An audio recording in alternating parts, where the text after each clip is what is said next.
C'est pas Rokhaya Diallo elle-même, c'est pas ça. Vous m'avez cité, bien sûr. Comme étant une pyromane, je vous cite. Vous m'avez qualifié de pyromane. Ce que je dénonce, ce que j'énonce dans ce...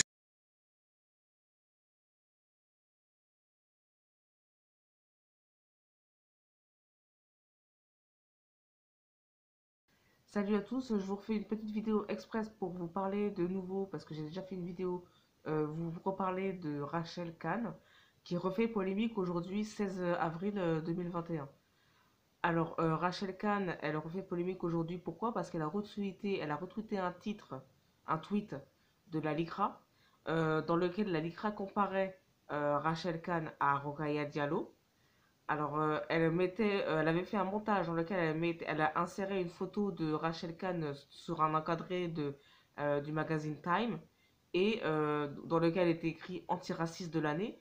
Et juste en dessous cette photo de Rachel Kahn, il y avait une photo de Rokhaya Diallo qui, en comparaison avec Rachel Kahn, était censée donc être la raciste de l'année. Donc, Rachel Kahn, l'antiraciste de l'année qui est dans le bon chemin, et Rokhaya Diallo, la raciste de l'année, qui est celle qui divise les Français par la lutte antiraciste qu'elle mène.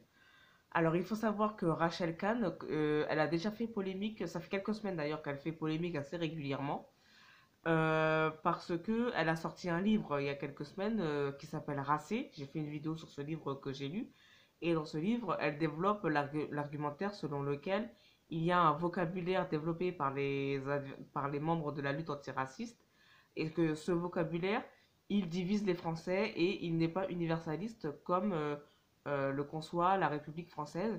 Donc ça va à l'encontre, le combat antiraciste tel qu'il existe aujourd'hui va à l'encontre de l'universalisme à la française, etc. Et j'avais expliqué que non seulement Rachel Kahn avait participé un certain temps à la lutte antiraciste, donc elle avait un peu retourné son opinion, mais en plus les argumentaires qu'elle utilisait et les personnes qu'elle mettait en cause dans son livre étaient des argumentaires déjà utilisés et des personnes déjà mis en cause avant la parution du livre et depuis un certain nombre d'années maintenant. Elle met en cause notamment Rokhaya Diallo, elle met en cause Ouria Boutelja. Ce sont des gens qui dans la lutte antiraciste sont déjà mis en cause. Et c'est des gens qu'on répertorie comme des indigénistes, etc. Donc j'avais dit dans ma précédente vidéo que le livre de Rachel Kahn, outre raconter sa propre expérience de la lutte antiraciste en tant que personne métisse, noire et juive polonaise, donc, elle disait qu'elle n'était pas acceptée dans son identité de juive, elle était uniquement acceptée en tant que noire.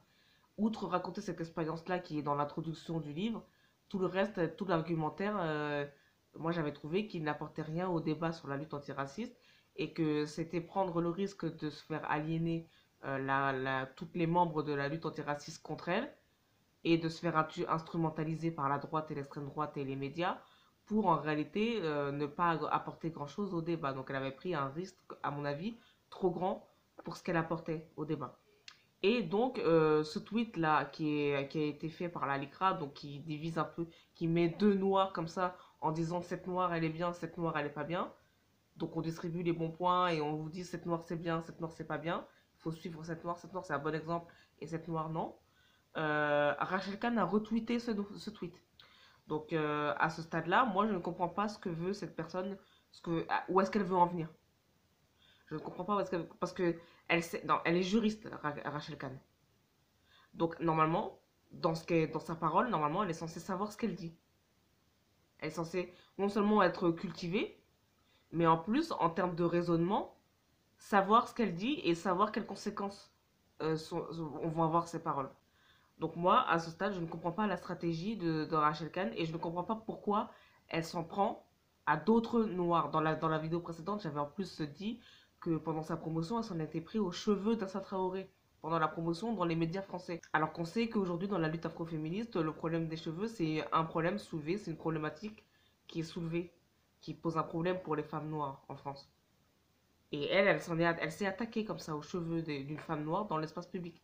Et là encore, il y a un montage qui divise les noirs entre eux, qui dit il y a une bonne noire, il y a une mauvaise noire, et Rachel Kahn retweet. Et il y a quelques jours, au moment de la mort du prince Philippe, elle avait tweeté le prince Philippe est mort, Meghan va-t-elle trouver que le prince Philippe est raciste d'être mort ainsi? Et il me semble qu'elle a enlevé ce tweet. Je l'ai vu passer et après j'ai été recherché et j'ai eu l'impression de ne pas le trouver. Donc je crois qu'elle a supprimé ce tweet. J'ai l'impression que elle cherche la polémique pour se faire voir, pour bien montrer que euh, elle est dans la lutte pour l'universalisme, mais pas les autres.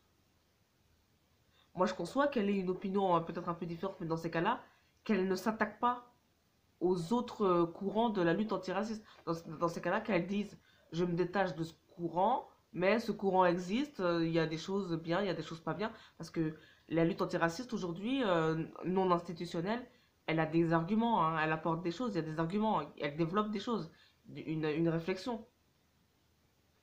Et d'ailleurs, c'est pas pour rien non plus que la lutte antiraciste institutionnalisée, donc SOS Racisme et la LICRA, sont décriées aujourd'hui par les autres, par les gens qu'elles défendent, hein, par les gens qui subissent les discriminations, qui sont partis, qui ne sont pas ceux qui suivent SOS Racisme et la LICRA. Hein. Il y a une raison pour ça, historique. Et elle le sait normalement. Il y a une raison pour laquelle la LICRA et SOS Racisme ne sont plus suivis par d'autres courants de la lutte antiraciste. Il y a une raison historique. Donc moi, je dois dire que je suis décontenancée par le comportement et les propos de Rachel Kahn aujourd'hui. Je ne sais pas ce qu'elle veut faire, quelle est sa stratégie, à quoi elle pense. Je ne sais pas. Je suis déboussolée et je dois dire que je suis aussi un peu attristée parce que ça ne sert pas à la cause de la lutte antiraciste en fait.